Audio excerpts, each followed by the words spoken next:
சான்றோரும் உண்டுகொள் சான்றோரும் உண்டுகொள், பெண்டிரும் உண்டுகொள் பெண்டிரும் உண்டுகொள், வைவாளில் தப்பிய மன்னவன் கூடலில் தெய்வமும் உண்டுகொள் தெய்வமும் உண்டுகொள் என்ற குரல் விண்ணிலே ஒலித்த சில மணி நேரத்திற்குள்ளாகவே யானோ அரசன் யானே கள்வன் கெடுகையன் ஆயுள் என்று நீதியை நிலைநாட்டிய நெடுஞ்செழிய பாண்டியன் அரசோச்சிய மதுரை மாநகரில் நீதி வேண்டும், அழிந்து நலிந்து கொண்டிருக்கக்கூடிய தமிழகத்திற்கு நீதி வேண்டும் என்று குரல் எழுப்புவதற்காக இந்திய கம்யூனிஸ்ட் கட்சியினுடைய அரசியல் எழுச்சி மாநாட்டின் தமிழ் மாநில செயலாளர், மாநாட்டினுடைய தலைவர், என்னுடைய ஆருயிர் தோழர் முத்தரசன் அவர்களே, இந்திய கம்யூனிஸ்ட் கட்சியினுடைய பொதுச் செயலாளர் ஆருயிர் தோழர் டி ராஜா அவர்களே, தியாக தழும்பேறிய மூத்த தலைவர் என்னுடைய பேரன்புக்குரிய அண்ணன் நல்லக்கண்ணு அவர்களே, உடல் நலிந்தாலும் வீர கர்ஜனை செய்து விடைபெற்று சென்றிருக்கின்ற தோழர் தா பாண்டியன் அவர்களே, தோழர் மகேந்திரன் அவர்களே, நிகழ்ச்சியிலே உரையாற்றுவதற்கு இன்னொரு நிகழ்ச்சியின் காரணமாக விடைபெற்று சென்றிருக்கின்ற திராவிட முன்னேற்ற கழகத்தின் தலைவர், மதச்சார்பற்ற முற்போக்கு கூட்டணியினுடைய தலைவர், நாளை நடைபெறப் போகிற தேர்தலில் வெற்றி பெற்று அரசமங்கடம் சூட்டுவதற்கு காத்துக் கொண்டிருக்கக்கூடிய ஆருயிர் சகோதரர் மாண்புமிகு தளபதி மு.க. ஸ்டாலின் அவர்களே, இந்த நிகழ்ச்சியிலே பங்கேற்றிருக்கக்கூடிய தோழமை கட்சிகளினுடைய மதிப்பிற்குரிய தலைவர்களே, முன்னாள் இந்நாள் சட்டமன்ற நாடாளுமன்ற உறுப்பினர்களே, வெள்ளமென திரண்டிருக்கின்ற செங்கொடி ஏந்துகின்ற வீரர்களே, தாய்மார்களே, பெரியோர்களே, பத்திரிகையாளர்களே, ஊடக நண்பர்களே, வணக்கம். இந்த நாள் வரலாற்று சிறப்புக்குரிய நாள். இந்த நாள் பிப்ரவரி 18, 1860ஆம் ஆண்டு ஒரு செம்படவ குடும்பத்தில், வசதி வாய்ப்புள்ள குடும்பத்திலே பிறந்து தென்னாட்டினுடைய தென்னிந்தியாவினுடைய முதல் மார்க்சியவாதியாக, முதல் பொது உடைமையாளராக திகழ்ந்து வரும் 1922 கயா காங்கிரஸ் மாநாட்டில் காம்ரேட்ஸ் என்று முழக்கமிட்டு அழைத்தவரும் விழித்தவரும், சென்னை நகரசபை, அப்பொழுது நகரசபையாக இருந்தபோது, நகரசபை உறுப்பினரான போது பதவி பிரமாணத்தை மனச்சாட்சியின்படி பதவி பிரமாணம் செய்கிறேன் என்று கூறியவரும், தன்னுடைய கன்னி பேச்சை ஆங்கிலத்திலே அற்புதமாக உரையாற்றக்கூடிய ஆற்றல் பெற்றிருந்த அந்த மாமனிதர் தன்னுடைய கன்னி பேச்சை தமிழிலே நிகழ்த்தி வருமான சிங்காரவேலருடைய பிறந்த நாள் தான் 1860 பிப்ரவரி 18ஆம் நாள். அவர் முதல் அங்கே நடைபெற்ற மாநாட்டில், முதல் மாநாட்டிலே கான்பூரிலே சொன்னார்களே, இந்த மாநாட்டுக்கு தலைமையேற்றவரே சிங்காரவேலர் தான். கம்யூனிஸ்ட் கட்சி பிறந்ததற்கு பிறகு முதல் மாநாடு, அகில இந்திய மாநாடு மும்பையிலே நடைபெற்றது. முதல் மாநாடு நடைபெற்று முடிந்து 1943 நடந்து முடிந்து சிறிது காலம் வைத்து அகில இந்திய வாலிபர் மாநாடு நடைபெற்ற பொழுது அங்கே ஜோசியும் ரணதிவேயும் கலந்து கொண்ட அந்த மாநாட்டில் எதிரி அடித்தால் திருப்பி தாக்குவோம் என்று குரல் கொடுத்த காரணத்தினாலே கம்யூனிஸ்ட் கட்சி தடை செய்யப்பட்டது. 1948, 49, 1950 3 ஆண்டுகள் கடுமையான அடக்குமுறை தாண்டவமாடியது. கோரமான அடக்குமுறை, ரவுலட் சட்டத்தை விட கொடுமையான அடக்குமுறை. மதுரை மாநகரம் அந்த அடக்குமுறைக்கு ஆளானவர்கள் ஏராளமான தோழர்கள். சித்திரவதை, நகைக்கண்களிலே ஊசி ஏற்றி சித்திரவதை, மனத்தை கரத்து முகத்திலே ஊற்றுகின்ற சித்திரவதை, துப்பாக்கி சூட்டுக்கு ஆளாக்குகின்ற சித்திரவதை, இப்படி சித்திரவதைகள் இங்கே நடைபெற்றுக் கொண்டிருந்த அந்த காலகட்டத்தில் 1948 இங்கே மணவாளன் என்ற ஒரு தோழர் இருந்தார். அவர் தன்னை மதுரை மாசேத்தும் என்று தன்னைத்தானே அறிமுகப்படுத்திக் கொள்வார். நான் மதுரை மாசேத்தும் என்று சொன்ன அந்த மணவாளன் அவரை உயிர் முடிப்பதற்கு உத்தரவு வந்தது. அவர் உயிரை முடித்து விட வேண்டும் என்று காவல்துறை தேடிக்கொண்டிருந்த பொழுது அவர் தன்னுடைய தோழர்களோடு தன்னுடைய பணிகளை செய்து கொண்டிருந்தார்.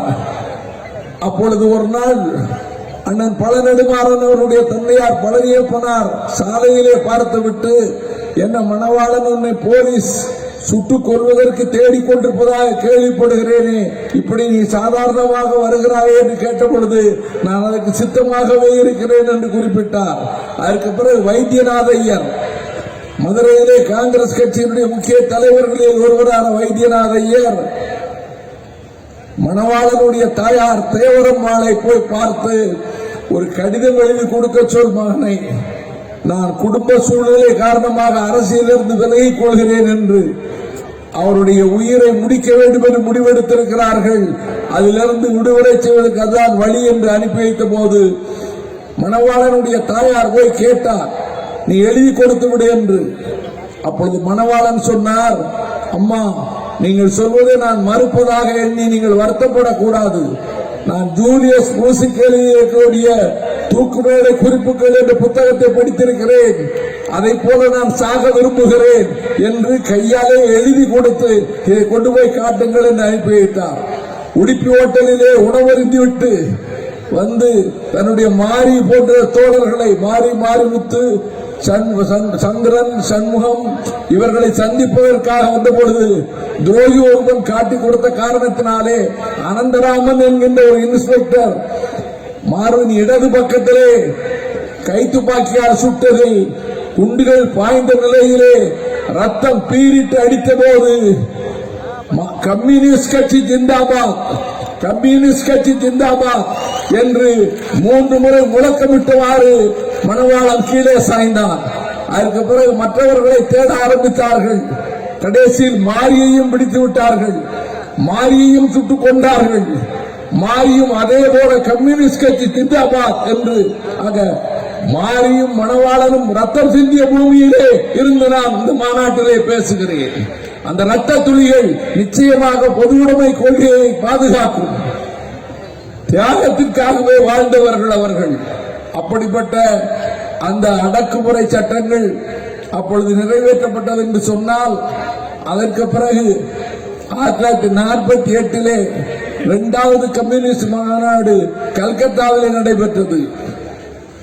3வது மாநாடு அகில இந்திய கம்யூனிஸ்ட் மாநாடு மதுரையிலே நடைபெற்றது. 299 உறுப்பினர்கள் அதிலே கலந்து கொண்டார்கள் பிரதிநிதிகளாக. இங்கிலாந்து நாட்டினுடைய கம்யூனிஸ்ட் கட்சி தலைவர் வந்தார், இலங்கையினுடைய கம்யூனிஸ்ட் கட்சி தலைவர் வந்தார். இவர்கள் அத்தனை பேர் இங்கே வந்திருந்து தமுக்க மைதானத்திலே 1,00,000 பேர் கலந்து கொண்ட கூட்டம் நடைபெற்றது. எம்.ஆர். வெங்கட்ராமன் தலைமை தாங்கினார். தோழர் பி. ராமமூர்த்தியும் கே தங்கமணி உள்ளிட்ட தலைவர்களும் அங்கே பேசினார்கள். ஜோதிபாசு உள்ளிட்ட 5 தலைமை குழுவுக்கு தேர்ந்தெடுக்கப்பட்டார்கள். ஆக 48 முடிந்து 53 டிசம்பர் 27 இருந்து 54 ஜனவரி 4 வரை 9 நாட்கள் மதுரையிலே அகில இந்திய கம்யூனிஸ்ட் கட்சியினுடைய மாநாடு 9 நாட்கள் நடைபெற்றது. 500 இந்த தீர்மானங்களை வாசித்தார்கள் அல்லவா, ஒரே ஒரு தீர்மானத்துக்கு அதற்கு 500 திருத்தங்கள்.